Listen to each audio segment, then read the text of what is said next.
Shalom Bacha, je voudrais vous souhaiter Shavua Tov. Je voudrais vous raconter une belle histoire.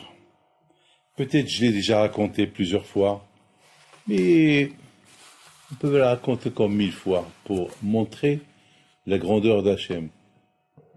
Vous savez que Akadosh Baruch Hu, tu l'appelles, il te répond.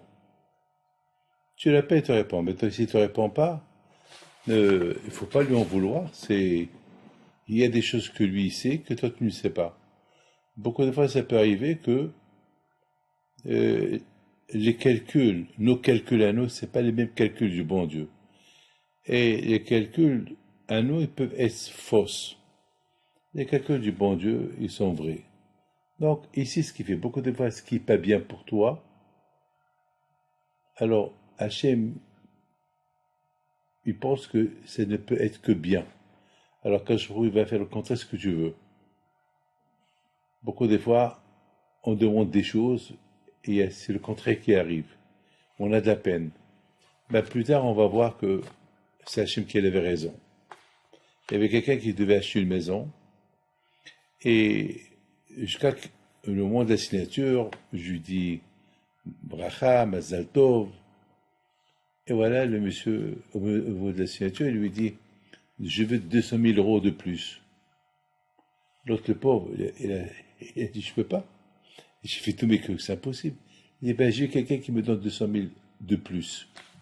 Il avait tellement de la peine. Bon, bien sûr, il n'a pas acheté, parce que c'était pas dans ses économies, il n'avait pas 200 000 comme ça soudainement en plus. Lui avait calculé, dépenser de l'argent de 200 000 pour rénover la maison. Tout de suite, voilà, il voit que c'est un peu plus. Alors, bon, il avait de la peine, il est venu chez moi, il me l'a dit, bon. Et 2 semaines plus tard, il vient chez moi avec un gros sourire et m'apporte un don. Je lui dis, ça va, tout va bien? Qu'est-ce qui se passe? Il dit, Rabbi David, merci. Merci à Hachem que j'ai pas acheté cette maison. Eh ben, ils ont trouvé beaucoup des mythes, des cafards, des souris, des choses qu'on n'a pas découvert avant.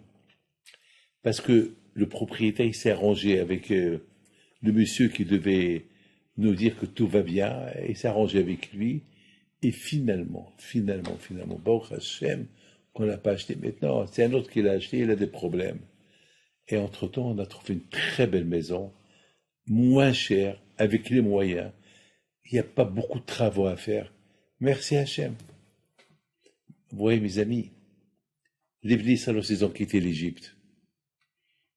Eux, dans leur attention, ça y est, ils ont quitté l'Égypte pour entrer, pour recevoir la Torah et rentrer en Israël. Et voilà, le bon Dieu leur dit non, il faut faire demi-tour. Bah, ils ont fait demi-tour, mais voilà, en faisant demi-tour, il y a Paro qui arrive. Alors, ils n'étaient pas contents. Ils ont dit qu'est-ce qui se passe? Mais Hachem, il a ses calculs. Eux, ils ont fait leurs calculs, mais Hachem, il a fait ses calculs. C'est quoi les calculs que Hachem, il a fait? Ben, Hachem, il a fait ses calculs. Hachem, il a voulu que Paro, il va croire que les Juifs, ils se sont trempés dans le désert. Ils sont, ils sont désespérés. Ils n'ont pas à manger. Et Paro, il a cru que ça y est, ils sont de retour vers l'Égypte. Alors, Paro, il est sorti pour les récupérer, pour leur dire, allez, rentrez en Égypte. Mais Hachem, c'était quoi son calcul? Hachem, son calcul, il dit, pour que Paris croit que les Juifs sont perdus. Comme ça, quand je vais au Khou, il lui a fait un piège dans la mer. Et dans la mer, il a été piégé. Les Juifs, ils ont traversé, et Paro, lui aussi voulait traverser, mais l'eau est tombée sur lui. Voilà les calculs d'Hachem.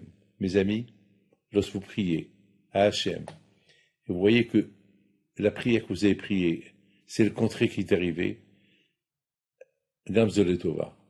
Même ça, c'est bien, parce que peut-être, on sait il y a quelque chose qui est caché, que toi, tu ne comprends pas, et dans le futur, vous allez voir que c'était du bien, que pourtant bien.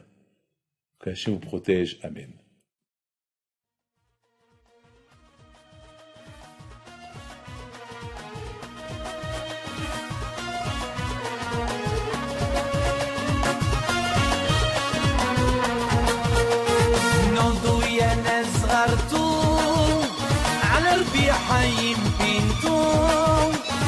وقف لنا زي خون